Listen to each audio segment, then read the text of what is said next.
Alors, sur le terrain,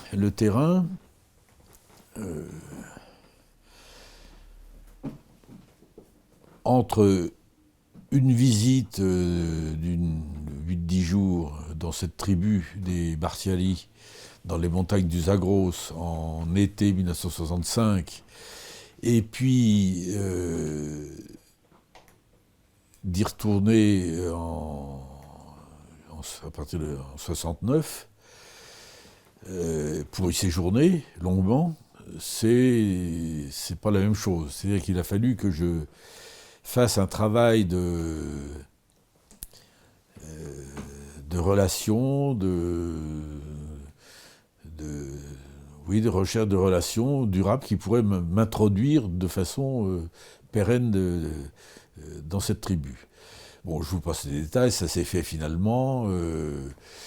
Bref, de fil en aiguille et de main en main, je débarque un jour dans cette tribu et, chance extraordinaire, je tombe sur un chef de cette tribu avec lequel je m'entends tout de suite. Et en plus, c'était un chef influent, très respecté, peut-être un peu suspect aux yeux des autorités, mais en tout cas extrêmement hospitalier, qui comprenait ce que je faisais, qui s'y intéressait même, au point, quelquefois, je me souviens quand je ne prenais pas de notes et quand je n'enregistrais pas au magnétophone, il me disait, bien alors, ce que je dis, ça t'intéresse pas? Voilà. Il y a une photo de lui, d'ailleurs, dans les techniques, si ça vous intéresse de les... Mais je pourrais vous envoyer des photos comme ça. Oui, je vous les enverrai.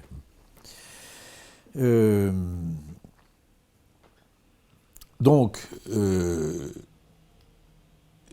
les avais rejoints à partir d'Ispahan, donc la tribu était à l'estivage, au sommet des montagnes. Parce qu'il faut voir comment c'est l'Iran, il y a une grande barre montagneuse qui sont les monts du Zagros, qui descendent du Kurdistan et qui viennent mourir le long du golfe Persique. À l'intérieur, c'est le plateau iranien, avec Ispahan, et les tribus étaient du côté d'Ispahan, ensuite,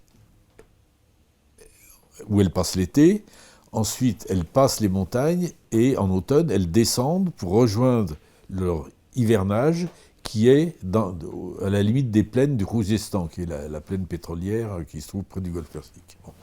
Donc j'arrive là, et on fait ce déplacement d'automne, et puis, bon.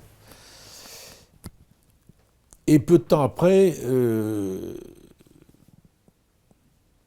me dis que pour avoir une vue plus complète de cette tribu, qu'il faudrait que je change de sous-tribu. Et ce chef m'envoie chez un autre,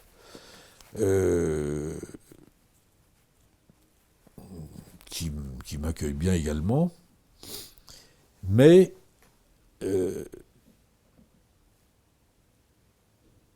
les autorités, la police politique même, ce qu'on appelait la SAVAK, la police politique du Shah, me convoque et me colle un chaperon, qui est soi-disant un instituteur retraité. Donc je me suis dit, ça c'est pas bon. Donc je redébarque dans la tribu avec ce chaperon, qui était un peu pas très adaptable, je dirais, qui agaçait un peu tout le monde. Et puis, je rechange une autre fois de de tribu. Je vais dans une troisième sous-tribu, disons. Et là, nouvel épisode, on était en décembre 69, là, nouvel épisode, 2 agents de la SAVAK viennent dans le campement, sans se montrer à moi, me font dire que je suis convoqué à la police politique de Masjid Soleiman, qui était la ville la plus proche, et que... Mais c'était pour une simple vérification de routine, que je pouvais laisser là mes bagages, etc. Bon. Et donc j'y vais, donc y aller ça veut dire un ou deux jours de transport à dos de mulet, puis une demi-journée de jeep, etc. Et j'arrive à Masjid Soleiman, au siège de la police, et je constate que mes bagages sont déjà là. Donc ça commençait mal. Et en effet, on m'a dit que j'étais expulsé, je ne pouvais pas rester, donc on allait me reconduire à Téhéran.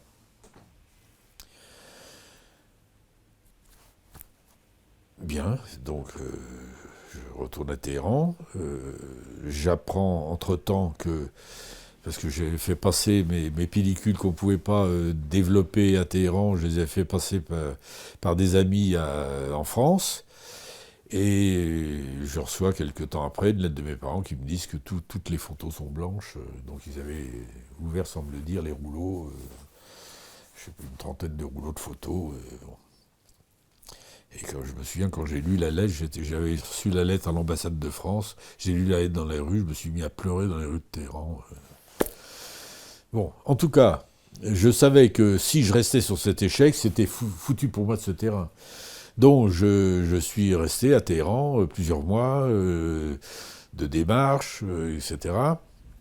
Et finalement, par un centre d'ethnologie de l'Iran qui venait de se créer au ministère de la Culture, j'obtiens une lettre de Palbode, qui était le ministre de la Culture, et en même temps le gendre du Shah, un des gendres du Shah, donc pas n'importe qui me fait une lettre m'autorisant à retourner.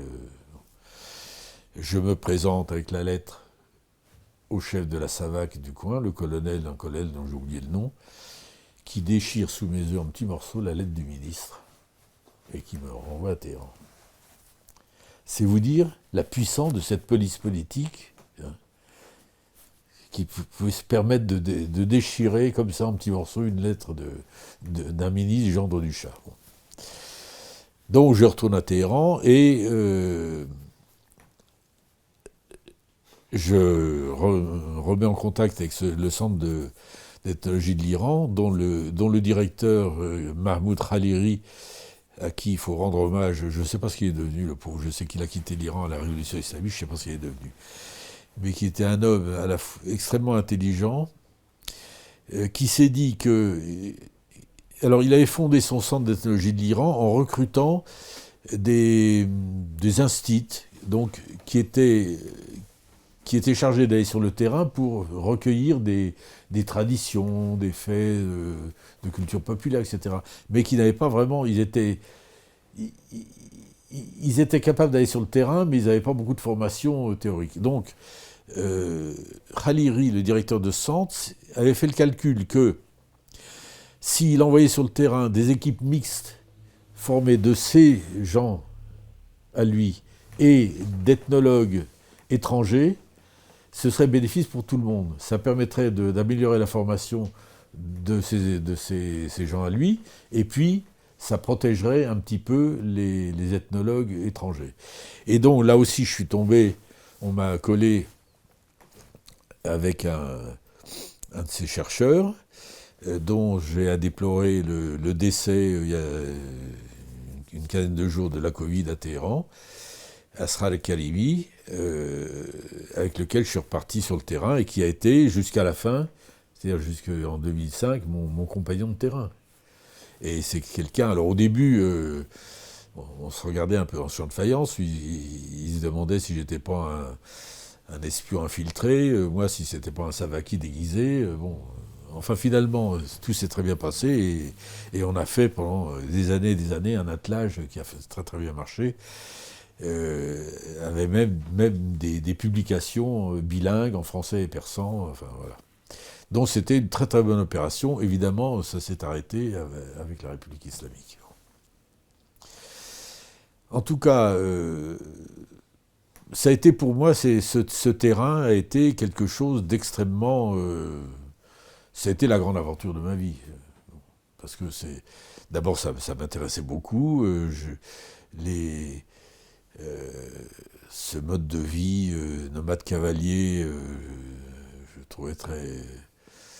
Il me plaisait, je me sentais bien chez les Martiali. C'était des gens sympathiques, hospitaliers. Vraiment, encore une fois, c'est la grande aventure de ma vie, indépendamment même du travail scientifique que j'ai fait sur d'abord ce livre. Et dans ma thèse, à la fin, en conclusion, j'annonce un complément sur l'organisation sociale et l'histoire. Donc c'est quelque chose que j'ai jamais oublié, puisque je l'ai publié en 2015. Donc des années après, vous voyez, c'est comme pas... Voilà. Donc, contrat rempli sur les Bartiali.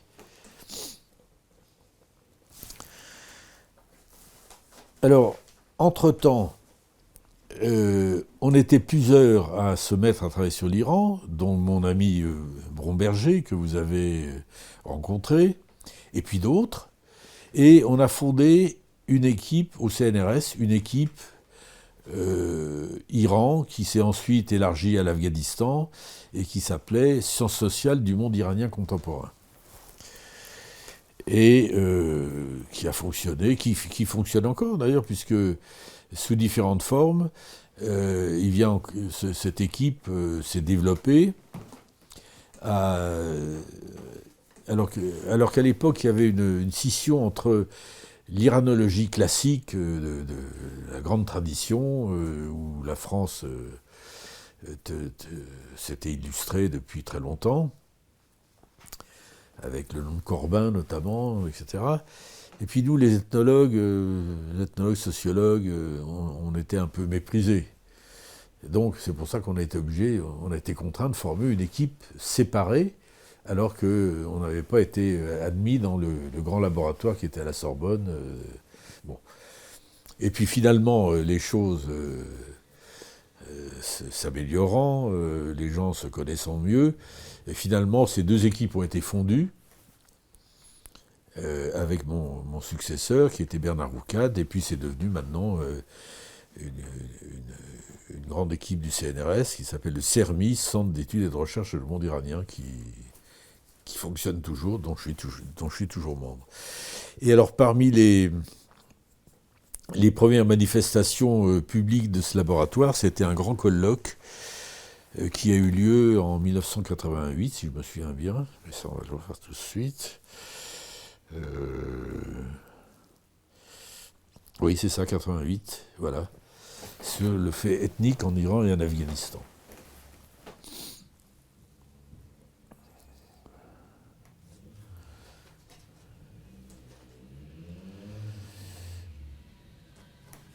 Voilà, ça fait partie des entreprises le travail collectif de ce laboratoire nouvellement fondé. Et puis ensuite, on a fait d'autres choses, comme l'Iran au XXe siècle, que j'ai co-signé avec Bernard Roucade et Yann Richard.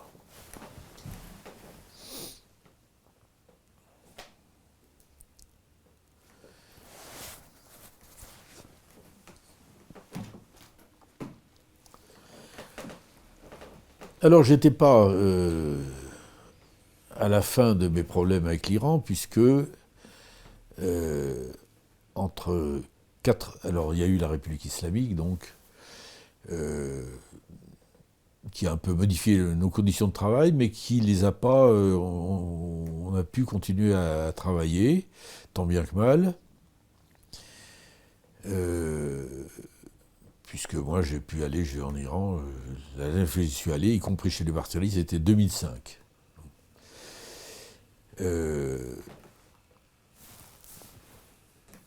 Mais entre 83 et 88, il y a eu la guerre déclenchée par l'Irak contre l'Iran, avec bombardement des villes frontalières, même des bombardements sur Téhéran, et comme les Bartiali étaient pas loin de la frontière irakienne, Ah oui, il faudrait que une précision qui est un peu qui est croustillante.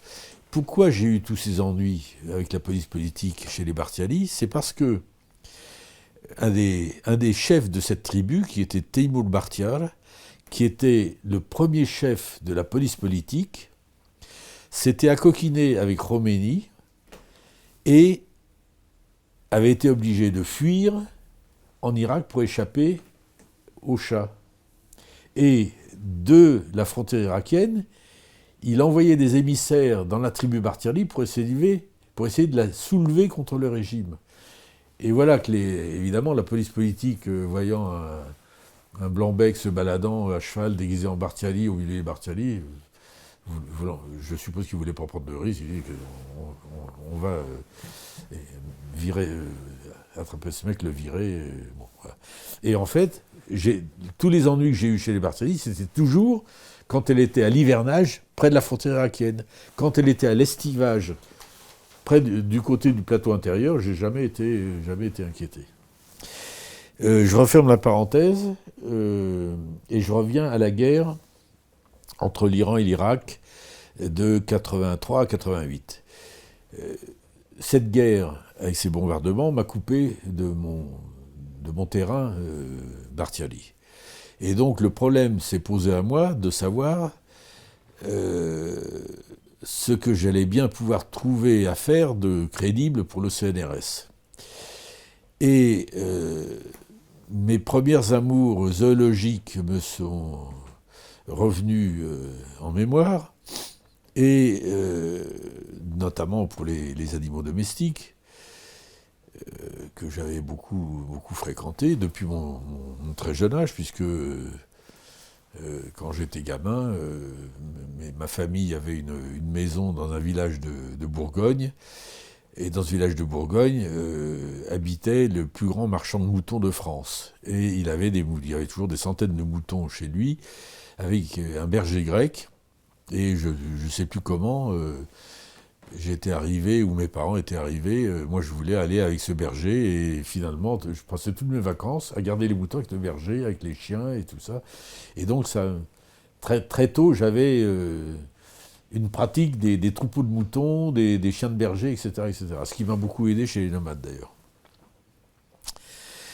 Donc je reviens, je me dis, je me mets en 83, je me plonge dans le problème de la domestication.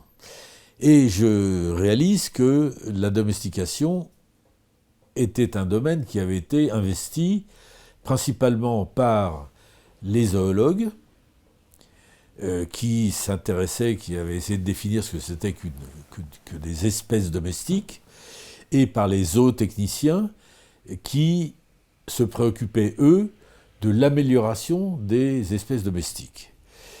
Et moi, je me suis dit, il manque un point de vue, c'est celui de l'anthropologue. C'est-à-dire, non pas de chercher ce que les animaux sont devenus, mais ce que l'homme leur a fait. Et ce que l'homme, en les domestiquant, ou en essayant de les domestiquer, a investi comme action, comme pensée, comme intelligence, voilà. Donc ça a été mon premier chantier, d'où est tiré ce livre-là, paru en 90. Et donc, très brièvement résumé, le propos de ce livre, c'est de montrer que, du point de vue de l'anthropologie, il n'y a pas des espèces domestiques et des espèces non domestiques. Enfin, il y en a, mais le bœuf, par exemple, Bos taurus, est une espèce domestique puisqu'elle est différente de l'espèce d'origine qui est Bos primigenius, le roc. Bon. Donc là, c'est typiquement une espèce domestique. Même pour le chien, c'est plus discutable parce que le chien vient du loup, mais il peut encore se croiser avec le loup. Donc... Et puis, il y a des espèces auxquelles on pense pas, qui comportent à la fois des animaux sauvages et des animaux domestiques. L'éléphant d'Asie, il y a des éléphants domestiqués, il y a des éléphants sauvages. Le chameau de Bactriane, il y a des chameaux domestiqués, des chameaux sauvages. Et même un animal auquel on pense jamais, c'est le lapin. Cuniculus ornitholingus, c'est le lapin de Garenne, le lapin sauvage, et le lapin de Clapier, c'est la même espèce. Donc, je m'aperçois que, du point de vue de l'anthropologue, il n'y a pas 30 espèces domestiques, mais bien plus, sur lesquelles, à un moment ou à un autre, d'une manière ou d'une autre, l'homme a investi, a tenté une forme de domestication, ne serait-ce qu'en les élevant. Parce que dès l'instant où vous privez des animaux de leur liberté, pour en tirer des produits, vous êtes obligé de les nourrir, de les protéger, donc ils s'accoutument à vous, vous vous habituez à eux, et donc il y a déjà les prémices d'une domestication. Donc voilà en gros le propos de ce livre. Et alors dans ce livre, il y a un chapitre qui a intrigué plus que les autres. Ce chapitre était intitulé Le système occidental, un système domesticatoire parmi d'autres, si je me souviens bien. Et ça a intrigué. D'où une deuxième recherche qui est ça, les Français et leurs animaux, ethnologie d'un phénomène de société, qui a été publié d'abord chez Fayard et qui a été republié là en livre de poche chez Hachette Pluriel, où je me concentre sur ce système domesticatoire occidental, qui trouve son origine dans... les systèmes domesticatoires, c'est un système de classification des animaux, finalement.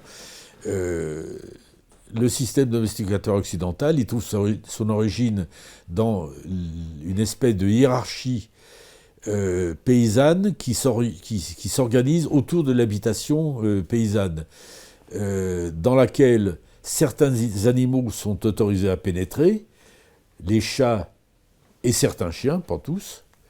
Ensuite, il y a un cercle attenant, voire faisant partie de l'habitation paysanne, c'est le cochon qui est nourri comme les humains de leurs déchets, et le cheval qui est le compagnon du travail du paysan.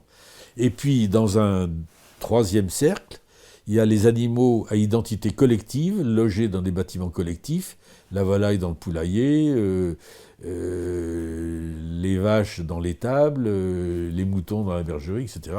Et enfin, dans un cercle extérieur, la faune sauvage, soit gibier, soit nuisible, qu'il faut chasser ou éliminer, ou